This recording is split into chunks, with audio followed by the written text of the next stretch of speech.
Many veterans deal with mental health issues after returning home from the military because of traumatizing events they face when in the service.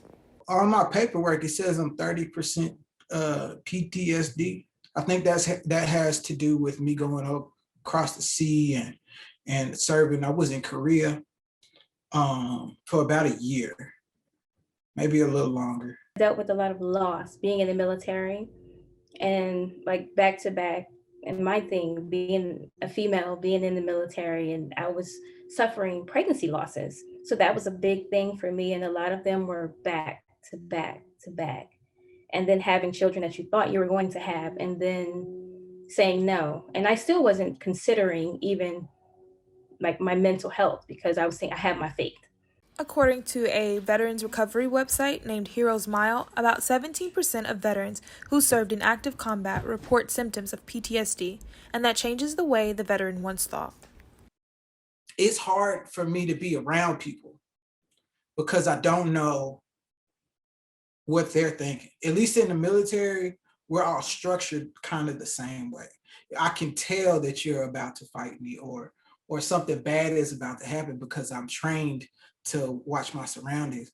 Well, people here, they could just be having a good time and then randomly they just switch. A big part of helping veterans deal with their mental health is to prevent suicide. In a study by the U.S. Department of Veteran Affairs, it states that the average number of veteran suicides per day is 17.6.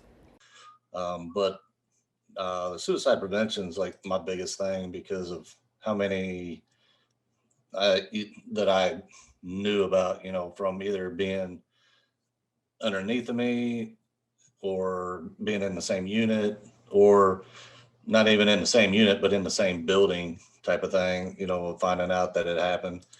And so it really wasn't talked about much while we were in the military. It was kind of like, it happened. Okay, now we talk about it. Now we go on. Graduate counseling student and Army veteran Shirley Bravo speaks on how flashbacks of war has an impact on veteran suicide. The first reason why is those flashbacks, right? They tend to think that they will never go away. They think that that's their new identity. And they also tend to think that nobody can understand what they're going through. The advice that is given for military veterans is to seek help for issues that they are dealing with. I would say don't stuff it. Get the help that you need. Even if it's not through the military, just find a way to get that help or at least have some form of outlet. And hopefully they have a good support system that they can talk to and not let it be alcohol or drugs. Navy veteran Cynthia Eddings was recommended to counseling, and she realized it was helpful along with her faith.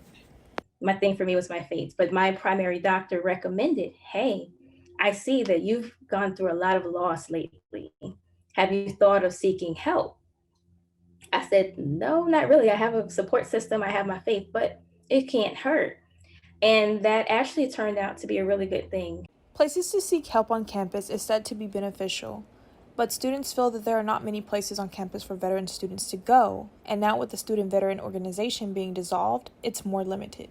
So there's, unfortunately, right, there's not so many places on campus. I know we have the student veteran organization, but as I'm graduating, it's also I'm terminating the organization due to not having members or someone that is willing to step up and say, hey, I want to be the president. While reaching out to the board in hopes of receiving a veteran center on campus has been unsuccessful, the veterans know they have each other.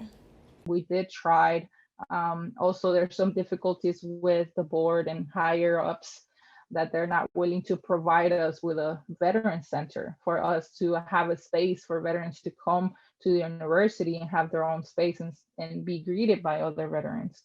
But the only space that we do have in the university is each other and the counseling center. If you are a veteran or family of a veteran, here are some organizations that Texas Wesleyan veterans work with who are willing to help where it's needed. But the ones that we really work close with is 22 Kill. That's one. The other one is Mission 22. The other one is Patriot Pause.